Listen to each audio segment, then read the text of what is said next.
Chris O'Donnell, Batman and Robin. You just couldn't stand that she was gonna kiss me and not you.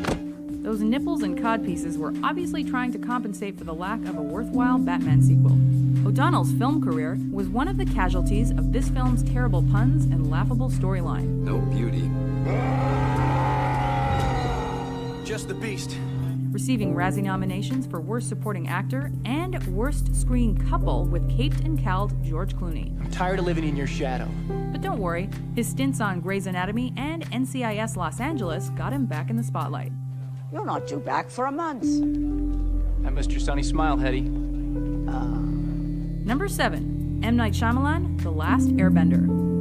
We had such high hopes when The Sixth Sense was released, and while our feelings for this director's next few offerings were mixed, things eventually went downhill fast. We have the magic rocks. They will keep us safe. After some other surefire misses, Shyamalan failed hard with The Last Airbender, which suffered from horribly executed 3D, no character development, and none of the beloved television series magic. Hopefully, that's the final twist we'll have to deal with for a while. Number 6, Christopher Reeve, Superman 4: The Quest for Peace. The Superman franchise has had its hardships. All right, stop! Stop! That's enough! And many actors who've played the Man of Steel have seen their prospects dwindle as a result. Christopher Reeve admitted that Superman 4 was a blow to his career, and it was a blow to the franchise too. Superman didn't fly back onto big screens until 2006's Superman Returns, with Brandon Routh donning the tights. The only memorable-ish thing he's done since? This. I partake not of the meat, nor the breast milk, nor the ovum of any creature with a face. Short answer, being vegan just makes you better than most people. Number 5, Kevin Costner, Waterworld, and The Postman. You're really weird! You know that? Though he did have a Golden Globe-nominated role in between, Costner's career took a turn for the worse with 1995's Waterworld, and hit a dead end with 97's ginormous flop, The Postman.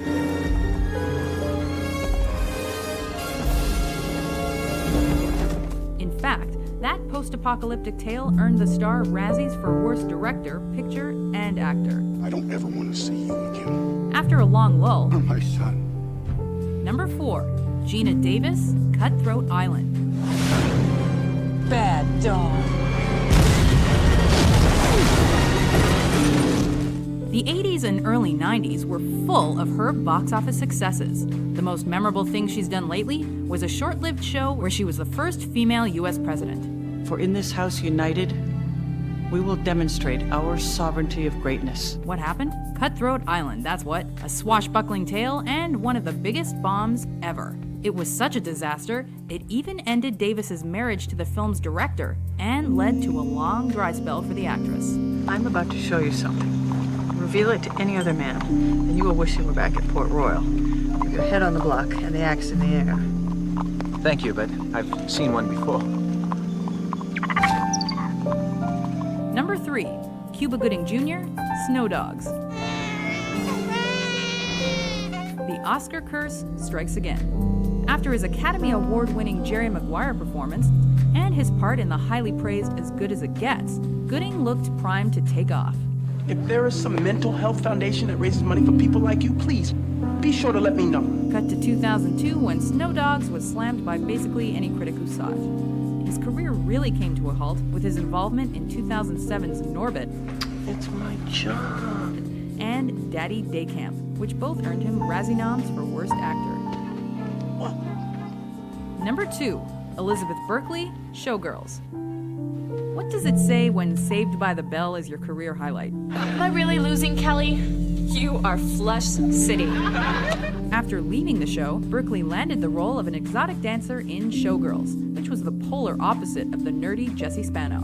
Despite its record 13 Razzie nominations, the film gained a cult following, presumably for ironic reasons. Berkley herself sticks mostly to independent films and even had a brief stint on CSI Miami. Look at my face. Look, Ron deserves to die. Answering my question, did you threaten his life? Number 1, Jake Lloyd, Star Wars Episode 1, The Phantom Menace. I don't understand. Even though it succeeded at the box office, Episode 1 marked a low point for the Star Wars franchise. What has that got to do with anything? Many fans point to him as the reason why.